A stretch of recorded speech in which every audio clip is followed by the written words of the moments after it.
You're listening to the Options Insider Radio Network, the home of the Options Podcast. For more quality options programs, visit theoptionsinsider.com or search for Options Insider Radio Network in your podcast provider of choice. Listeners can also access all of our programming through our mobile app available in the iTunes and Google Play stores. Select programs are also available via live stream at mixlr.com/options-insider. That's mixlr.com/options-insider. Don't forget to follow along with your favorite programs and submit your own questions for the hosts at twitter.com/options, stocktwits.com/options, facebook.com/theoptionsinsider, or via questions at theoptionsinsider.com.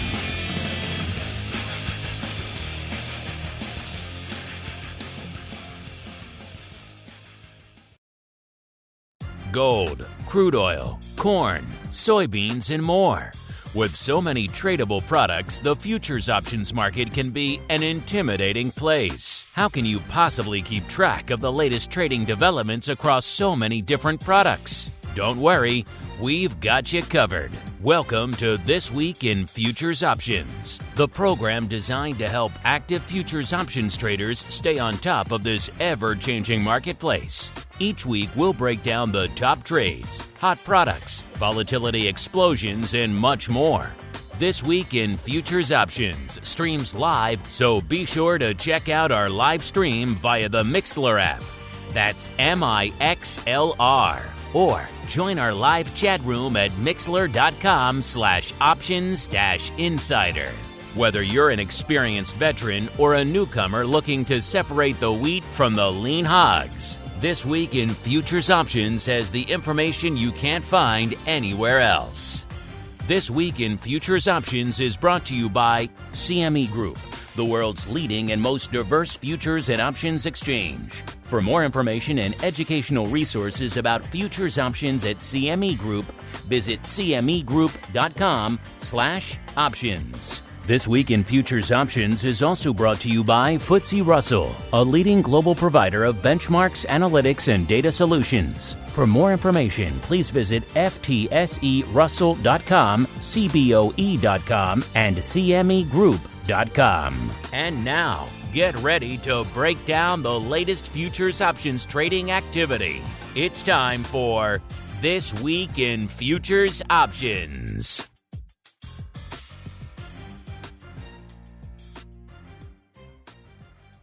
All right, everybody. That music usually means it's 1:30 p.m. Central. Today, it is 1 p.m. Central, a little bit of an early edition of TWIFO. This Week in Futures Options, coming at you hot off the heels of the option block here, listeners. Of course, this is your weekly dose for all the futures options action going up out there. What's lighting it up? We don't know. We got to tune in every week to find out, listeners. Could be a dose of metals, maybe some ags, maybe some rates, maybe some equities, maybe some energy, maybe all of the above. Who knows? Maybe lean hogs. You never know what's going to make it on the tape. That's why you got to tune into TWIFO every week. My name is Mark Longo from theoptionsinsider.com, as well as, of course, from the ever compelling, at least we think so, Options Insider Radio Network. And again, there are, even today, coming into showtime, there were more emails from more podcast providers. I don't know how that's possible, but there are more. So the choices you have on the on-demand side, listeners, are literally endless. You could listen to this almost anywhere audio is delivered these days. Your smart speakers, YouTube, Audible, I don't care, wherever the heck it is. It's on all of them. Of course, if you want the deepest dive on the on-demand, our website and our mobile app are the two best places to go because there's no gating there. You can get access to everything over the course of the past 15 years. You're close to it. You're not limited to the most recent 50 or whatever your platform of choice allows. And then, of course, if you want to go above and beyond, get some great exclusive content, join us in the live secret club over there. Theoptionsinsider.com/pro is the place to go to kick the tires and light the fires. And of course, however you listen, live after the fact, hit us up. Questions, comments, insights, pearls of wisdom.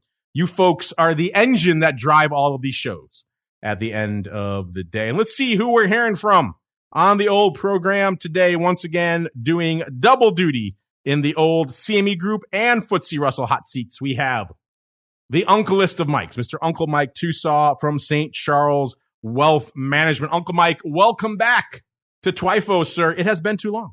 Always a pleasure to be here. This is probably I always say this is probably one of my favorite names of shows that you have on your network. For some reason, I just keep thinking of Mel Allen whenever we do this show. We tried. We looked into some of those This Week in themes and like This Week in Sports, and the licensing fees were, shall we say, disgusting. So we went with our own theme for the show, which dare I say it is memorable in its own way. I always find myself, after we do TWIFO, I always find myself humming this song for a half an hour or an hour after the show. So be warned, listeners. Once you listen to TWIFO, you're going to be humming along with that little TWIFO theme for a while there. You can blame Nick from Quick Strike. He's the one who chose that one out there back in the early days of the show. But you know what time it is, listeners. It is time to kick things off the way we always do. It is time for the Movers and Shakers Report. It's time to find out what's rallying on the light side and falling to the dark side at CME Group this week. It's time for the Movers and Shakers Report. Welcome to the Movers and Shakers Report, the portion of the show we break down all of the action to the upside and to the dark side over there across the broad spectrum of products trading at CME this week. Uncle Mike, I shall now turn to you, sir, to allow you to choose where we begin our journey this week. Should we go to the upside, aka the light side, or to the dark side, sir? Well, since I'm such the positive, honest, upfront guy with which I am, I'm going to go to the light side, even though some people have been saying things about me that aren't true recently. So I'm going with the light side. You have been accused recently, dare I say it, with some merit, of skullduggery. There, our live chat asking, why you had to buy all those votes for the Road Warriors. But that's a conversation for another day. Check out our Option Block show, listeners, if you want to see what skullduggery Uncle Mike has been up to on the old Twitters since our last episode. But to the light side we go. I kind of figured he would want to go that way. By the way, listeners, if you want to access this Movers and Shakers report, our friends over there at CME usually tweet it out right before showtime. We'll retweet it then as well. So if you follow us, you'll get access to it there. It's not available on the regular TWIFO tools. You have to have the premium version to get that, which is why I say check out that tweet. If you did so, you would see it is a predominantly green week. Remember, the This Week in Movers and Shakers reports goes all the way back to the end of our show last week. So unlike the rest of our scans, which are pretty much starting from Monday and going on through till now, this goes all the way back to the end of the show last week. See what has moved the most. And it is a predominantly green week. Roughly 2/3 of this is on the green side, only about 1/3 to the dark side. And of course, when you're talking the magnitude of those moves, once again, the strength is to the upside. So we shall begin there. Number 5, a lot of metals in our Movers and Shakers this week. Number 5, platinum, up 5.04%. It's not the most active of products, but does about 2,500 contracts. So we could sink our teeth into that maybe. Again, it just shows you how much upside there is this week when it costs you 5% just to break into the top 5 there. By the way, that would be pretty much number 2 to the dark side, just to show you the extent of the moves there. Number 4, not quite a metal, though it has coin in the name. It is Bitcoin, up 6.58%. It was our number 1 mover and shaker last week. Of course, we saw that big move through 50,000 again as of last week's show. So that was a big move for Bitcoin. Not quite as aggressive this week, but still 6.58%. That ain't nothing. It was number 1 last week with 25.2% move to the upside. Number 3, copper, up 8.5% this week. And again, copper is one of those resurgent stories we have talked about. It wasn't too long ago on the show where if you mentioned copper, it was kind of like, it does a couple of hundred contracts, maybe 1,000, not much to talk about. Over 10,000 on the tape already out there. So copper could be a place to hang our hats this week. Number 2, once again, the Nikkei, denominated in the yen, is off to the races, up 9.18%. It was number 2 in the other direction. It's been moving a lot last couple of weeks, off 4.2%.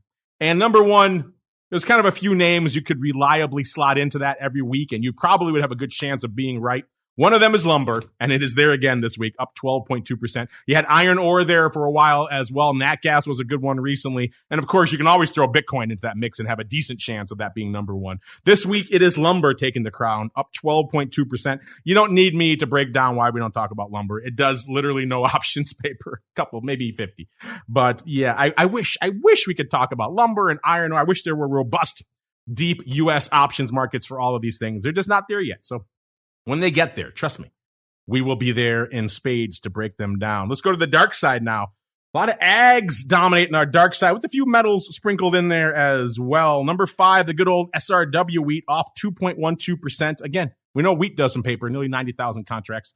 Number 4 is corn. You don't need me to tell you that corn does paper. Corn does a lot of paper on the ags front. That's off 3.28% this week. Number 3, it's the beans, soybeans. So you got kind of your ags trifecta there in the bottom half of the dark side.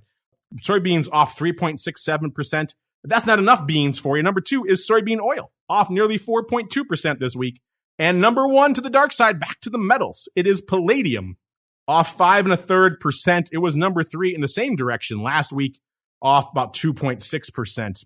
So given the fact that we have palladium out there and platinum and copper all in our movers and shakers this week, and of course, we have Uncle Mike who loves to talk nothing but metals, I think we shall begin our journey out there first.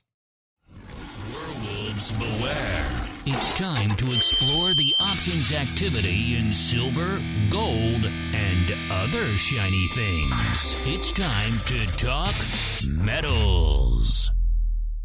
All right, everybody. Welcome to the metals. You guys know where to go to get access to these reports for yourselves. CMEgroup.com/TWIFO, TWIFO, or /TWIO, TWIO. Both of those will take you to the land of the TWIFO reports. Again, these are live all week long, not just during showtime. So you can check these whenever your heart desires it. Then for where we're going here, we have to go all the way down to the bottom of that asset class list to metals. And then we shall leave it up to Uncle Mike where we begin. Obviously, a lot of precious, but don't do a lot of paper in our movers shakers. Also, a base one that does. Mr. Uncle Mike, where should we begin our metals journey? I'm guessing because you're on the show and because you like this, I've taken the liberty, sir, of pulling up silver. Should we begin there, sir? Why not? All right, have at it. Regale us with your silver, your tales of daring do in your 2-year silver collars, and what's been lighting up your tape in this mostly downside of late in the precious stuff, sir. Well, I think that with all we might be at a kind of a bottom in the precious metals, I believe. Just in looking at silver with the levels that it's at right now, it has bounced a little bit over the last week or so. And so I think that we're closer to the bottom than we are to the top in the land of the precious metals. And the other thing is that we're getting a lot of talk about inflation. And it's kind of, I think, over the course of the last couple months, which we've had it for a while, it's kind of been a contradictory indicator with where we were. But I think that now just we're getting so much talk of inflation just in the news media and the economics that are coming out, or the economic numbers that are coming out, that this could be a buying opportunity in the metal world. And so I think that that is drawing attention to silver and gold and the precious metals, and combine that with the fact that Bitcoin's not going up by 9,000% every day anymore like it once was. And all of a sudden, gold and silver seem like a positive thing again. So I know you prefer the ETFs of GLD and SLV, which, again, I can't fault you. And the metals that we talked about many times on the show, those are the 2 ETFs that I can recommend to any of the listeners on this show because they hold the physical. They don't suffer from a lot of the issues, a lot of the other commodity ETPs. In fact, I think we have a listener question about that a little bit later today. Maybe we'll get back to that subject. So I know you play mostly in the silver and SLV. What have you been up to out there of late? Have you been adding to your holdings? You kind of been just holding firm at these levels? What have you been doing? I've been holding firm. And so the only thing that I did is that initially early in the year, I set up a kind of a pseudo risk reversal in that I sold a put spread, and it's the put spread is still out of the money, and it was longer term with what I sold. And then just because of the skew that exists in the metals, I bought a call spread, and it came out to being an even money trade. I think I may have gotten a tiny credit for it, just depending on some people got different fills, and it's never an exact thing at the institutional level that I've found over the course of the last 10 years that I've been doing this. But what I have done is that with silver at such low levels, I was able to get out of the short call on the call spread. I bought to close that call. And so if for some reason silver does come like a thief in the night at the end of the year, and we do have silver at 50, then let's just put it this way, there'll be a whole lot of grinning going on, mostly by me. The metals to me are fascinating, particularly the precious ones, because the skew tends to swing all over the place. You look at gold, you look at silver sometimes. A lot of times it's bid to the upside, but other weeks it could kind of swing around. Does that make your entry point? I know you just mentioned kind of you like to use options as your entry point. Does that make it maybe less attractive to you to do the traditional selling the put to get in and maybe do the wheel, or does the evolution of the skew maybe make it more attractive for you? I think for what I do, it makes it more attractive in that I typically like to go long term in silver. And initially, when I started this, I figured I would be making a lot of adjustments on it, but that has definitely not been the case with what I'm doing. And I thought it was I really thought it was going to be, for those of our listeners who also listen to the option block, about 6 or 7 years ago, I had an Apple collar that seemed to take up about maybe 10 to 15 minutes of our show every day that we would talk about with all the moves that I would make on it. And I figured that my silver collar would be something similar to that, but it really proved not to be. And so by buying the longer term options, the 9 to 12 month options, and setting up risk reversals with options like that, oftentimes, or at least when I got into it back in January, the skew was definitely tilted to where you could sell puts and then buy calls out of the money very favorably. And that's why I did that. And that's really what worked out well for me with setting up the trade. Let's see what trades are setting up over there right now. Like I said, listeners, at the top of the show there, go to the asset class, go to metals, go out to precious, and you pull up silver. If you did that, you'll see right now it's closing in on 20,000 contracts. So silver is one of the more active metals. Obviously, the metals complex it's no euro dollars. It's not putting up 1 million plus contracts, but it is doing some paper out here. And again, I know a lot of you do play in this space and watch it. Coming into showtime, we have silver about 23.52 to be precise. It actually puts it up on the week, about 3.6%, right around 82 cents on the week. So a little bit of an upsurge out there in silver. And of that 20,000 contracts, roughly about a third, 34%, going up in, this is almost like an equity, going up in the November contract that has about 12 days to go. So it's not quite as bad as an equity where all the paper is going to be in the contract going out tomorrow. But this is about 12 days. You know what? I'll make an exception for our usually like to go out 2 weeks to get a little bit more firm grasp of the Greeks. But we'll make an exception. 12 days is pretty decent out there. If you're wondering what the vol is out here in silver 2 weeks out, it's about 25.5. So all you out there who are kind of maybe wringing your hands saying, oh, equity vol is not doing it for me. It's too low right now, whatever, blah, blah, blah. Metals vol, a little bit juicier out there. Again, metals vol has been known to be an interesting beast. So be prepared for that before you dive in. Check out some of our archive show, maybe some of the research that Eric and his team over there at CME have done on metals vol in particular. It's a little bit of a unique creature.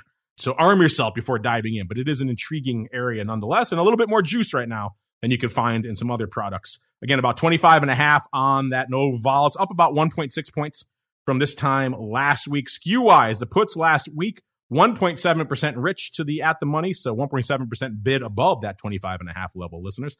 And coming into this week, much more bid, 6%. So puts catching a bid out here in silver this week, which is interesting. The calls last week, 1.8% rich. This week, 1.3% cheap. So the calls have come in. They swung fully in the other direction, and the puts are bid. So interesting. Maybe some folks are fading some of this near term up here in silver. Let's go see what the most active contract was, and perhaps that will inform us what was going on. The most active contract this week, listener, that's still right about a 23.52 in that Nova future. We've got about the 24 calls. We're leading the dance with about 1,000 contracts. Again, lighter volume product out here. The most active day was Monday, about 600. The rest kind of scattered throughout the week. Most of that opening. So opening upside. With the calls coming in that demonstrably, maybe there were some opening sells. We also saw about 800, so nearly 1,000 of the 23 halves going up this week as well. Not quite enough on the ratios to be verticals going up on most of these days. So it seems like just 23 halves and 24s going up most of this week. I guess given look at what we're seeing with the skew there, probably leaning towards the selling side, which is kind of interesting. And Uncle Mike, if you listened to the show last couple of weeks, you would have heard us talk about some interesting upside afoot out here in longer term silver. We were talking about folks trading the 40s and the 50s in December and beyond. Unfortunately, I don't see any of that paper this week. Usually the metals are reliable for the longer term upside paper, but not so much this week. But any of that paper I just broke down, Uncle Mike, any of that come as a surprise to you, sir? No, it doesn't. And it's honestly paper that I like. And I don't own any my long term has become more short term as the clock has been ticking on it. But I like buying longer term out of the money calls on silver just because of the fact that silver, if you look at it, it's very boring for years and years and years, and then all of a sudden, every 10 years or so, you'll get something to where it'll just shoot up and all of a sudden be at 40 or 50 one day. And then we freak out, don't know why that is. And then it goes back down to the teens again. And so I think that I like the concept of owning long-term silver out of the money calls, just because if you are fortunate enough to be part of that thief in the night type of event, then it can be very lucrative. Since we're hanging out in metals, do you spend any time? I know you watch a little bit of gold. Do you watch any other metals as well? Do you ever get, dare I say it, base, Uncle Mike? I'm not all about the base. You're not all about the base. I am not. But I think that just with where they are, to me, I kind of view silver as kind of a base metal in and of itself. I know it is classified as a precious metal, but it does have a lot of everyday uses. It's not like gold that just sits there and does nothing.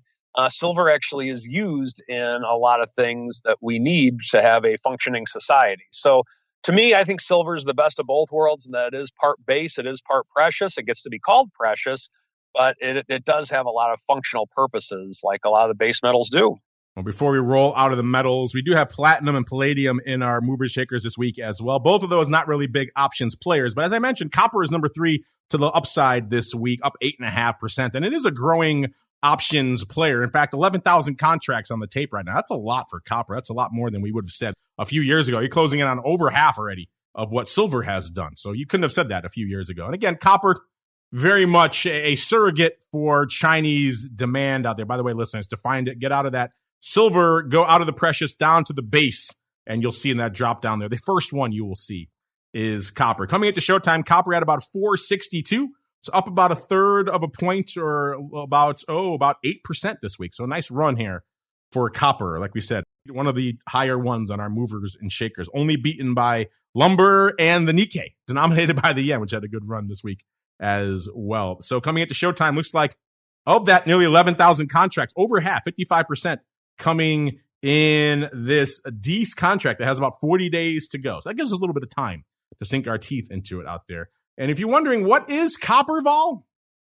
It's almost a 32. It's about 31.5 or so, up about 1.5 points out there. So again, kind of going back to that story that maybe if you're not finding the vol levels you like in the equities, then maybe metals, copper, you got to tread a little bit more carefully. Obviously not as deep and liquid as some of these other products out there, but there is more vol to be found if that does intrigue you. A 31 and about a half, up about 1.5 points this week. Skew-wise out here in December, we've got the puts last week, 1.7% bid. This week, 3.6% bid. So the puts catching more of a bid. The calls last week, kind of same deal as silver here. The calls last week about 1% rich. This week, swinging the other direction, 1.1% cheap. So puts getting bid up, calls getting offered. Similar story in copper to what we saw in silver. And in terms of the action, over 10%, about 1,200 of the 480 calls in December are leading the dance out here this week. So that's a lot of action in the contract that does about 11,000 contracts right now. Of that, looks like a 480, 460 vertical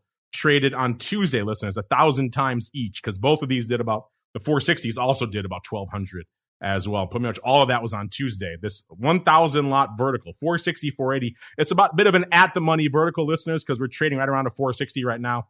It was opening on both legs, so they opened both. I can't see from here which way they put it on. I'm guessing maybe just given the paper we've seen of late, they probably bought it, but we'll have to dig in a little bit further to see if we can find that out. So interesting, 460, 480 vertical.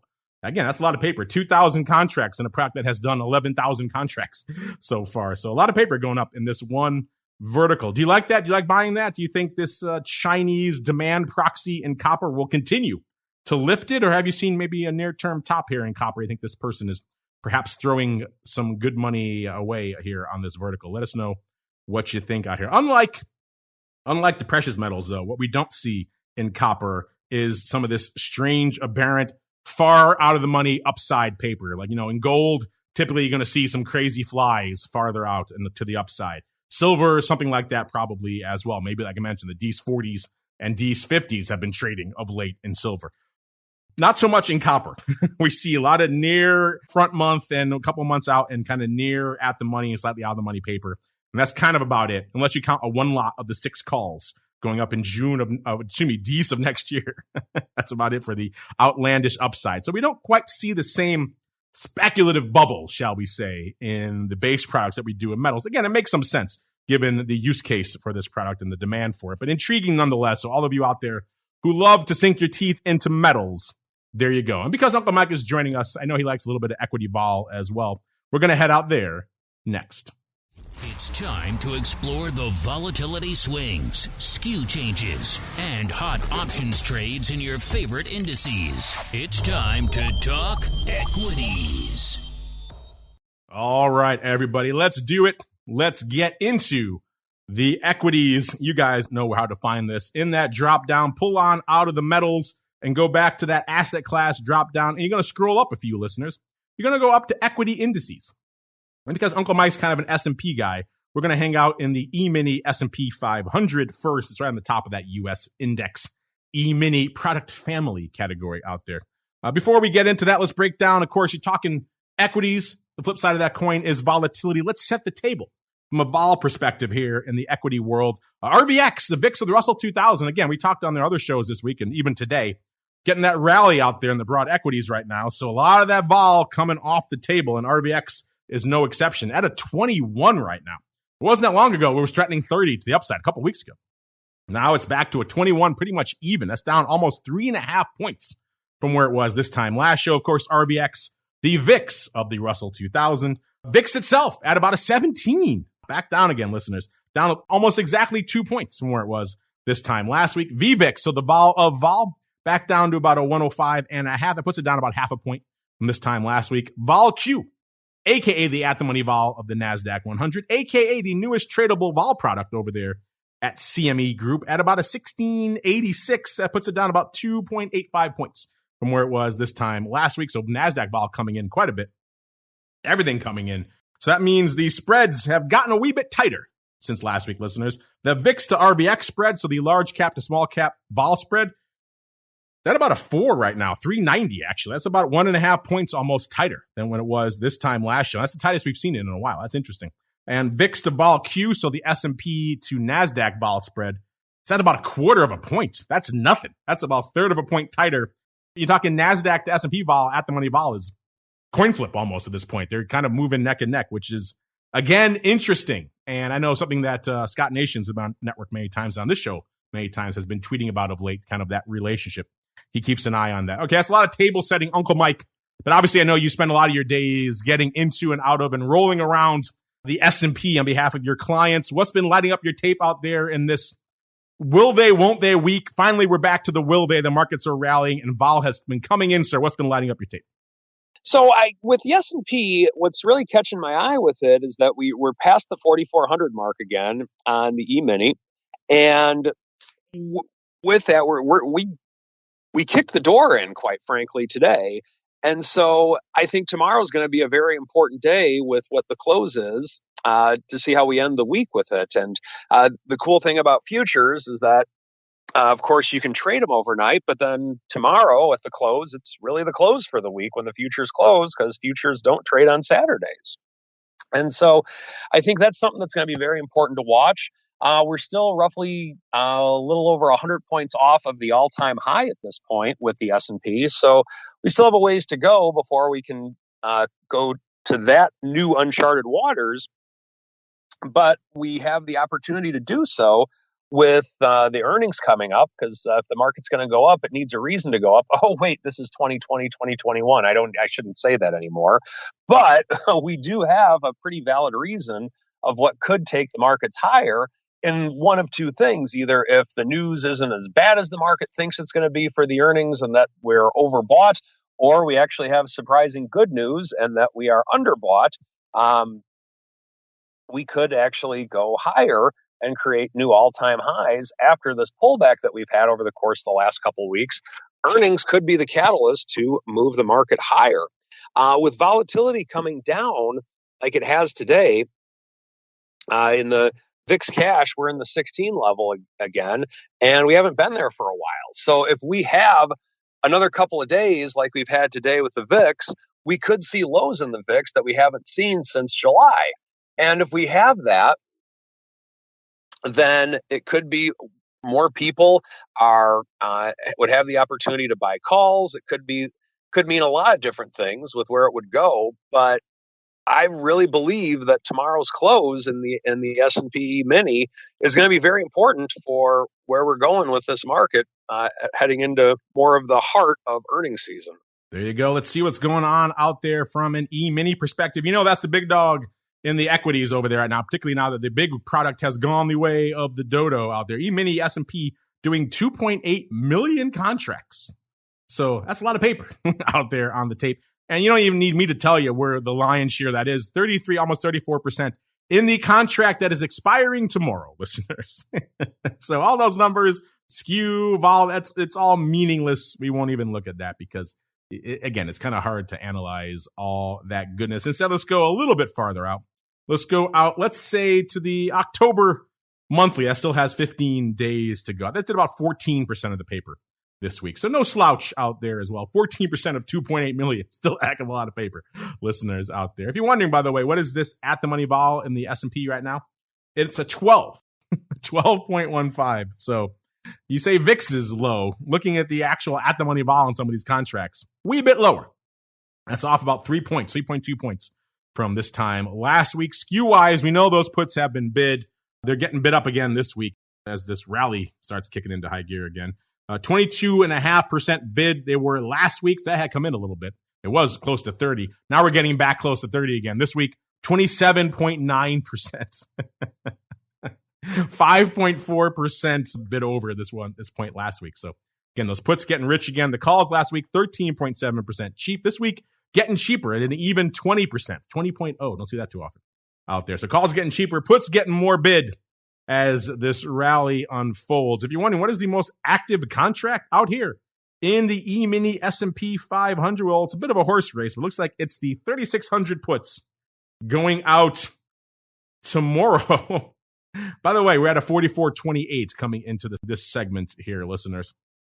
We have seen this before, and this is something that perhaps I need to investigate further, because I recall this being somewhat weird, anomalous paper here in these far out of the money puts in the E-mini S&P. And we're seeing it again this week. We're seeing it again. The number one contract, the 3,600 puts with 77,000 contracts going up this week. And so we're at a 44.28. 828 handles out of the money puts are opening for nearly 70,000, over 70,000 contracts. The big day was Wednesday, 59,000 contracts, almost all of that opening, listeners. And then they traded more today, 15,000. We don't know, but we can probably guess that probably is opening again as well. We also saw the 36 half puts trading 53,000 contracts this week. Again, almost all of that opening. We have seen this before. Again, if this was maybe on a products on let's say the SIBO where they're pulling the VIX from, maybe you could think, oh, it's some sort of weird carpet bombing, especially if it was around VIX expiration and settlement. But yeah, that was the day, Wednesday. So that could be part of it, but why you'd be doing that here, that's interesting paper. I need to look into that. What are your theories, listeners? Why are folks opening on the 3,600 strike with 2 days to go? 800 odd handles out of the money in the S&P E-mini over there on CME. Your guess is as good as any out there, but this is some funky paper. It takes a lot to be the number one trade in the E-mini, and yet they've done it again out here, which is fascinating here. So weird stuff afoot. I could keep sinking our teeth into that, but let's go really quickly out here as well. Uncle Mike, while I'm pulling this up to go into all things small caps, I know you've been looking at broader equities of late than just the E-mini S&P 500. Anything lighting up your tape out there in small cap land these days, sir? No, not in the small caps, but all those puts that you're describing with the 3,600, somebody's expecting something bad, apparently. The only other thing that I could think of as to why someone would be doing that with that large of paper is that maybe they needed to have a better maintenance and less of a maintenance margin requirement within their account. And by doing that, that helped solve it. And then they could find some type of other opportunity as to something with which they could do for their money. Sometimes in my if I'm selling puts for a client and let's say I'm just making something up, a $200,000 account, and I don't quite have the buying power. Maybe I'm like $80 short of buying power and it's an IRA account, so I can't use margin or maintenance or excess maintenance, I should say. And I really want to sell this one put, and it's only $80 over what I have. Sometimes I'll buy some garbage put for a penny or something like that to do that. So my guess in terms of what that could be for opening all that paper that would actually make some type of logical sense is some type of big institution in a situation like that, or they want to free up buying power to where they could arb that money somewhere else by making a percent in some type of a fixed income instrument, even though a percent is pretty much impossible to make these days. But that's my theory as to what it could be. Yeah, we don't get a chance to break down the E-mini too many times on this show, but every time we have, I do recall similar paper on similar strikes around that 3,600, 36.5 level. So there is some sort of structural trade afoot out there. It could be something as simple as the margin maintenance, kind of taking some of that risk off the table trade. But it is intriguing that it is all opening. It is always around that distance out of the money. And it seems like it happens like clockwork out there. And again, the normal suspects that you would maybe expect for something like that don't really apply here on the E-mini. So it's intriguing stuff. And I think it merits further scrutiny. We got to keep on rolling into the small caps right now, listeners. And coming into Showtime, small caps had a bit of a run this week as well. Didn't quite make it into the top 5 this week. But again, it was a heavy upside week. You needed to be up over 5% to break into the top 5. Small caps not quite there, up nearly 2%, up about 43 handles, 2272 coming into Showtime. And of that, let's see, most active contract is the weekly going out tomorrow with about 40% of the paper. So we're not going to look out there. But the most active contract, unlike the E-mini S&P, are the 2240s. So in the money calls now going up this week. That's the number one print out here. We don't see the weird near-term puts. We do see a lot of longer-term out of the money puts going up in the Russell 2000. We are seeing some of that this week. 1870 puts going up in October. But outside of that, we're not seeing a lot of the usual paper. It is pretty much looks like 2240s. Not quite small delta anymore because they are now 30 points in the money. So they are very large deltas going out tomorrow out there. So everyone who's asking about the small delta calls in the Russell 2000, not so much this week. It's the larger, beefier delta calls that are dominating the tape. What's the vol out here really quickly? It's about an 18, off about 1.7 points out here. So still obviously well above the S&P, but a little bit different. Puts 7.4% bid last week. This week, 10.1% bid. And the calls last week, 4.9% cheap. This week, 11% cheap. So calls coming in, puts getting bid. Same story across the equity spectrum here. Small caps, large caps. I don't care where you're looking, listeners. That's the tail of the tape out here. Uncle Mike will come up against it. We have some ag movers and shakers, but I know you like to hang your hats in a little bit of rates out there as well. So in deference to you, our guest, we shall head out there next. The Fed, the yield curve, inflation fears. How are they impacting options activity and volatility in your favorite interest rate products? Let's find out as we explore the world of rates. All right, everybody. Welcome to the world of rates. You know where to go to that drop down, listeners. Jump out of the equities, go down to interest rates, and then U.S. rates. And then I know Uncle Mike likes to get on the boat with the 10-year note. So we're going to hang out there first. Mr. Uncle Mike, what has been lighting up your tape in the endless saga that is the 10-year note, sir? Oh, I love being on the boat with the 10-year note.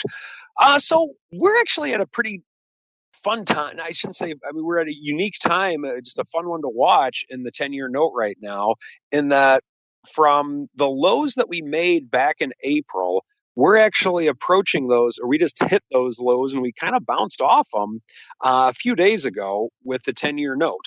And so what I like to do on the 10-year note is I'm a person who's of the school of thought that in this yield-starved environment with which we have right now, a lot of financial advisors put their clients for the bond section of their portfolio into what a lot of people refer to as high yield bonds.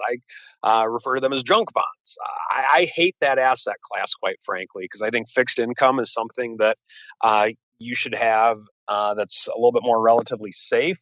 And I've never been a fan of junk bonds. And so because of that, the question then comes to me, well, Mike, what can you put people in that actually delivers some type of yield?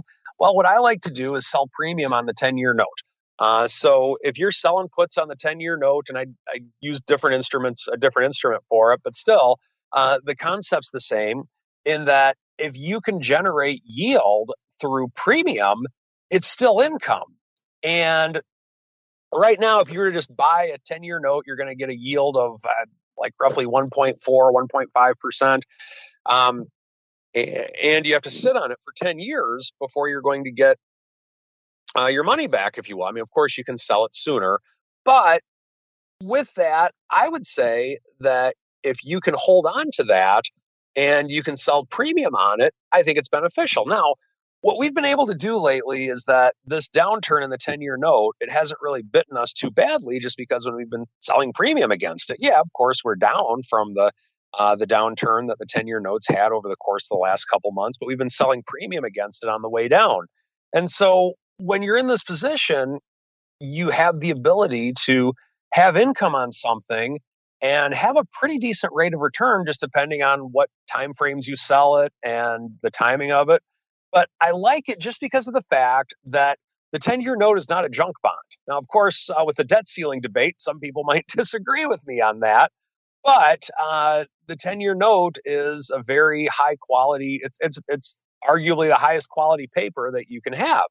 And so with that, I like having that as the underlying backdrop as something with which to sell premium on. Now, the 10-year note itself is very liquid. And you can sell weeklies, you can sell monthlies, you can sell all sorts of stuff against it.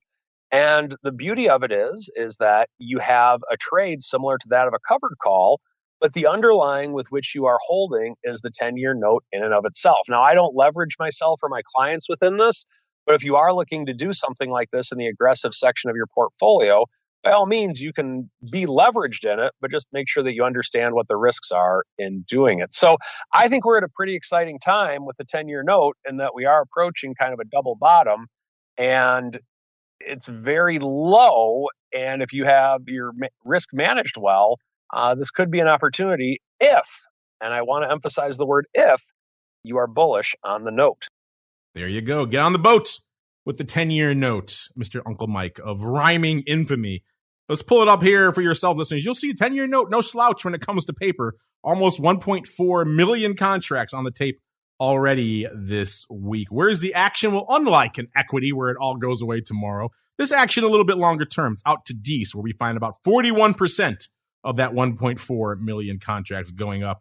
By the way, the 10-year note, 131.155 right now, listeners, up 0.11, about 0.25% this week. So not a huge move out there this week. If you're also wondering vol-wise, what is the vol in the Dees contract of the 10-year note? If you thought equities were far too rich, and you said, I'm more comfortable with the 4 vol, then rates are your go-to. 4.05 right now, off about 0.25 point out there. Again, longer term on the yield curve, not known as a bastion for high volatility. So just keep that in mind, listeners. But it does do some paper. Let's look at the skew out here. Last week, the puts were a little bit bid, 3.6% bid. This week, a little bit more bid, 4% bid. So ticking up ever so slightly. The calls last week, 2.3% cheap. This week, coming in quite a bit, 6.3% cheap. So a lot cheaper. That's interesting out here. And of that 1.4 million contracts, the most active contract this week, listeners, are the 130 even puts with about 88,000 contracts going up this week. The most active day, actually today, 30,500 on the tape today, 24,000 yesterday, 21,000 on Tuesday, about 13,000 on Monday. Back and forth in terms of opening and closing all week. Obviously, we don't know what's going on with today's paper, but a lot of paper on these 130s, which again is a little bit, it's pretty close to at the money right now. Only about a point away from the at the money strike. Followed by, actually I take the back. The most active contract is still the 130 put, but it's a little closer to home. It's out here in the November contract because they actually did 101,000 of those. So 88,000 of the 130 puts in Dees, but 101,000 of the 130 puts in November out here. So intriguing stuff. And of that, again, the big day was actually Wednesday this time, about 47,000 on Wednesday, 37,000 on Tuesday, 12,000 on Monday, and 4,500 today out there. So light paper out there today. And again, biased mostly towards opening on these 130 puts out here in November. So intriguing stuff in the rates, but I can hear a lot of our ag heads out there in the audience saying, what about ags? What about ags? They're lighting it up this week to the dark side. So never fear, listeners. We'll roll on into the ags next. It's time to get our hands dirty exploring the latest options, trades, and trends in corn, wheat, soybeans, and more. It's time to talk ags. All right, everybody. Welcome to the ags. We have 3 ags lighting up our movers and shakers this week, all to the dark side. SRW wheat number 5, corn number 4, soybean, actually 4 if you added soybean oil. Soybeans and soybean oil all there. Obviously not going to have time to get to all of them, so we have to start with the big dog, which is corn, lighting it up to the tune of 406,000 contracts this week, listeners. So a lot of paper going up in corn, off about 3.25% since our show last week. This week, just since Monday, off about 2.65%. And unlike the equities, doing a little bit longer term paper, which is nice. The Dees contract accounting for 43% of that 400,000 contracts. That has about 43 days to go. If you're wondering, corn right now, Dees corn 516.5. That's where we're coming into showtime. The vol out here, 21.75, off about 0.75 of a point. So intriguing stuff. It's pretty much in line with what we're seeing out there from an equity vol right now. In terms of skew, decent evolution out here as well. Last week, the puts were pretty cheap, almost 5% cheap. This week, they're kind of flat to the at the money. They've kind of got bid all the way back up to flat. So now we're seeing a bit of a flat skew curve in the put wing there. And the calls last week, 7.3% rich. So the calls were pretty bid up last week. This week have come in quite a bit. They're only about 3.2% rich. So the calls have come in. So no longer a more extreme bid to the call wing. And the puts are kind of flat. So both of the wings have kind of flattened out a little bit, which is interesting out here in corn. Maybe a sign that folks are kind of wishy-washy as to whither corn will head next. In terms of the most active contract, I said we're at a 516.5 right now, listeners. It looks like it was the 550 calls going up out here in December. That was the big dog with about 15,000, actually not even, 14,595. The big day was Tuesday, 6,400, slightly closing, followed by 5,500 on Wednesday, also slightly closing, and about 1,800 today. So kind of mostly Tuesday and Wednesday on those 550s. Followed hot on its heels, looks like, by the 500 puts with about 13,500 also in December. The big day for them, also Tuesday, 4,800, followed by 4,300 on Wednesday, 3,300 today, and about 1,000 on Monday. Kind of back and forth on the puts as to opening and closing out there. Let's look really quickly. Any other intriguing strikes? Got the 520 puts, 11,500 of those. 600 calls, doing 9,999 this week, so just a tick under 10,000. See any other interesting, weird, or aberrant strikes really kind of lighting it up? Nah, it seems like 600 are kind of the more outlandish you're going to see, and that's in March of next year, doing about 8,000 contracts there. 600 seems to be a pretty popular strike as well. So it seems like it's mostly upside, and the 550s going out at number 1 here this week. But it's not time for us to go away yet. We have to answer some of your questions first. It's time for your questions, comments, and insights. It's time for Futures Options Feedback. Submit your questions at twitter.com/options, facebook.com/theoptionsinsider, stocktwits.com/optionsinsider, or via questions@theoptionsinsider.com. You can also submit your feedback via our Options Insider Radio Network mobile app, available for iOS, Android, and Kindle Fire devices. You can even ask your questions live via our Mixlr chat room. So grab the Mixlr app or just search for Options Insider at Mixlr.com. That's MIXLR.com.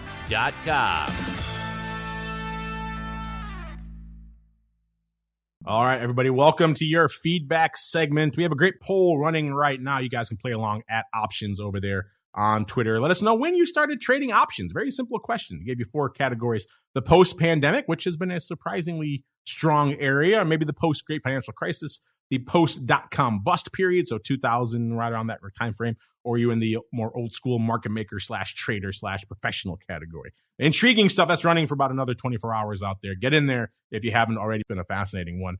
Uncle Mike, we got a question here from Tim. You kind of touched on this earlier with your silver conversation, but we didn't get a chance to get to gold. So maybe you have an addendum for them. But Tim just asked a very simple question. He says, silver and gold are in a drought. Do you have any thoughts? Well, we heard your thoughts on silver, but do you have any corollaries or addendums you want to add for Tim here about gold, Uncle Mike? Nothing with gold. I think I think silver is a better bang for your buck typically, in that it's poor man's gold. So I'm more of a silver guy, and I know I've missed a little bit in gold through the years by doing this, but I like the move that you get in silver when you ultimately do get the move. So I do not, unfortunately, Tim, I do not have an addendum, but I do believe that they oftentimes move in similar fashions. So I would not be against buying some gold right now either. Oh, there you go. Tim, now we have, looks like Reader with a 3. Reader says, do you think we'll ever see a day where most major futures products will be accurately and viably replicated, easy for me to say, via ETFs or ETPs, providing access to commodities for everyone using securities accounts and removing the hurdle of having to open futures accounts? Well, I'm sure everybody over there at CME hopes this day never comes to pass. And logically, I don't really think it can. We've talked about this many times. You folks have a lot of ETPs on the brain listening to the show, which I understand. I get they're an easy vector, an easy entry point to a lot of these products for you. The problem, though, still persists. That's why I said at the top of the show, I'm comfortable recommending SLV and GLD and those types of products that can hold a physical, non-perishable type commodity in a warehouse very easily. Those are fine. Those are great. Have at it. Go to town on those. Problem is everything else. Everything else that you really have to replicate using some sort of futures position. And then the question becomes, how do you do that? And there really is no right or wrong way to do it. If you load up on more front month contracts, you're going to get a lot of great tracking with the underlying, but you're also going to have all of the roll yield issues that we talked about many times that are dramatically going to impact your performance over the long term. If you try to balance that, maybe go a little bit more mid-curve out there, and you're going to have a little bit of tracking issue and a little bit of roll yield. You go farther out down the curve, you're going to be okay from a roll yield perspective, but you're not going to track well at all, which is kind of the point of the product. So there's really no one way to skin that cat.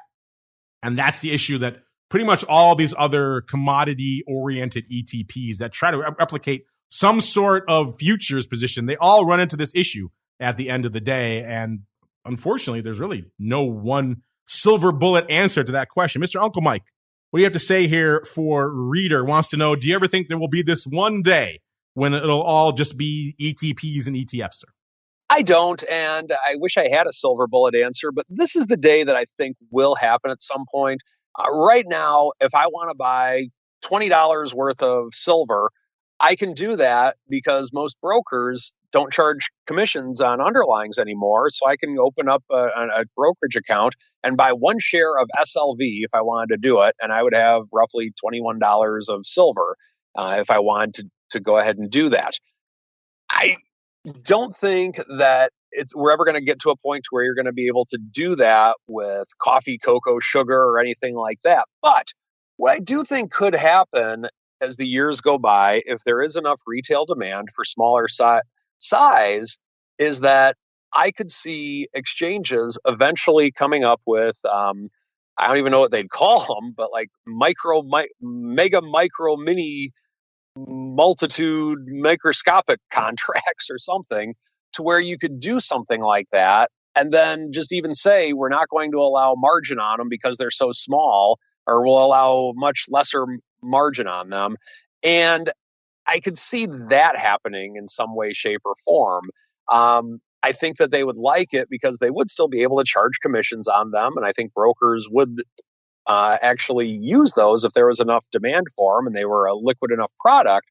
But that's where I could see it going at some stage. My opinion, I think if you want to open up a futures account along with your brokerage account to do that, it was a major thing back in 2005 when we started doing that, when I worked with Options Express back in the dinosaur ages. But I think that now it is much easier with a lot of brokerage houses, and you can do it in an IRA. It's just that the contract sizes are so big compared to buying literally $20 worth of silver if you wanted to do so. So I think that if the exchanges came up with products that were that small, not $20, but just definitely significantly smaller than the hundreds of thousands of dollars the contract sizes are now, that we could move to some type of level like that. But I think it would have to come from the exchanges. And then ultimately, if people wanted to do that, the demand would have to come from the retail traders. Yes, and obviously, Reader? Obviously, the futures can't go away because the ETPs need the futures to provide their value. So they're going to be trading the futures, even if you aren't out there. So these, obviously, it's all a virtuous cycle at the end of the day. But Uncle Mike, really quickly before we roll out of here, you mentioned micros just now. I forgot to ask you about this in the equities segment, but obviously, there's been an explosion of micro futures and now futures options volume on things like the E-mini and everything else out there. Has this intrigued you? I know in the past you've kind of lamented about even, SPY and some of these other products, E-mini getting a little bit too big these days. Have you played around with the micros for your clients? No, I've not. Just from where I'm at with everything from a licensing issue, it's a lot easier for me to just be on one side of the fence that I've found. But in terms of trying to stay up on the products and knowing them, I look at the S&P E-mini every day. And it literally ticks in real time on my screen constantly. So I think it's an important thing to have knowledge of and do, but in my world, not as of yet, but not to say that it's not going to happen, because what intrigues me on the future side of it is that you can go overnight. And that's something that I am limited in right now with what I currently do. All right. That music means we got to get on out of here for this week, listeners. Don't worry, though. This usually concludes our broadcast day, but today, not so much. Mixing it up today. We'll be back in exactly an hour, live with the folks from Also, A Leg to Stand On. It's a fascinating, great charity. They do a great work over there helping kids with the amputated limbs in the developing world out there. And that's going to be free and open to everybody. We're going to open up the live chat. This is for charity. We want everyone out there to hear about this and support them. They have their big event coming up. We've been to it many times here in Chicago. It's a great cause. So we'll be talking to them in a little less than an hour live now for everybody out there. But Uncle Mike, I want to thank you. You did yeoman's work holding down both hot seats this week. And if folks want to reach out to you, they want to talk the 10-year note, silver, maybe a little bit of E-mini or something else, where should they go? What should they do? A couple ways. You can follow me on Twitter at Mike TOSAW, TOSAW, or feel free to check out my website, stcharleswealth.com, if you're looking for a traditional financial advisor who is non-traditional in the fact that I like the option product. Feel free to reach out to me. Love talking with everybody. There you go. And you folks know where to go to learn more about all these reports we have going on. Follow them throughout the week. cmegroup.com/TWIFO or /TWIO are the places to go to get all that data. You can't beat the price. It's completely free. And then, of course, if you want to head on over to learn more about all things small cap, RUT, RVX, all that cool stuff, FTSE Russell, FTSE is the place to go to learn more. And on behalf of everybody over there in FTSE Russell land and CME land and Uncle Mike and indeed myself, I thank all of you out there for downloading, streaming, subscribing, for listening live. Reminder, we'll be back live in about an hour. We'll be hitting your podcast feeds after the fact with the folks from Also. Back again tomorrow, noon Central, 1 p.m. Eastern for Vol Views. Then for all you folks in the Secret Club, Options Oddities after that, 2 p.m. Central, 3 p.m. Eastern. Then back again next week on Monday for the option block all the way through to Thursday and another episode of This Week in Futures Options. We'll see you then. This Week in Futures Options is brought to you by CME Group, the world's leading and most diverse futures and options exchange. CME Group's markets help individuals and businesses around the world manage risks and seize opportunities. CME Group offers the deepest and most liquid options on futures across all asset classes, including interest rates, equity indexes, foreign exchange, energy, agriculture, and metals. For more information and educational resources about futures options at CME Group, Visit cmegroup.com/options. This Week in Futures Options is also brought to you by FTSE Russell, a leading global provider of benchmarks, analytics, and data solutions. Investors in the U.S. and around the world are using FTSE Russell indexes to benchmark their investment performance and create investment funds, ETFs, structured products, and index-based derivatives. Many Options Insider Radio Network listeners will be familiar with the Russell 2000 Index. Russell 2000 futures and options are currently trading on the Chicago Board Options Exchange and CME Group. For more information, please visit ftserussell.com, cboe.com, and cmegroup.com.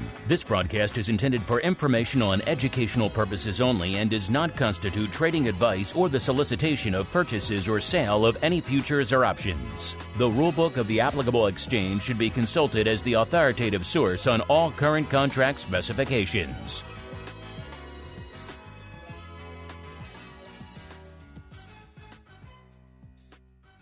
You're listening to the Options Insider Radio Network, the home of the Options Podcast. For more quality options programs, visit theoptionsinsider.com or search for Options Insider Radio Network in your podcast provider of choice. Listeners can also access all of our programming through our mobile app available in the iTunes and Google Play stores. Select programs are also available via live stream at mixlr.com/options-insider. That's mixlr.com/options-insider. Don't forget to follow along with your favorite programs and submit your own questions for the hosts at twitter.com/options, stocktwits.com/options, facebook.com/theoptionsinsider, or via questions at theoptionsinsider.com.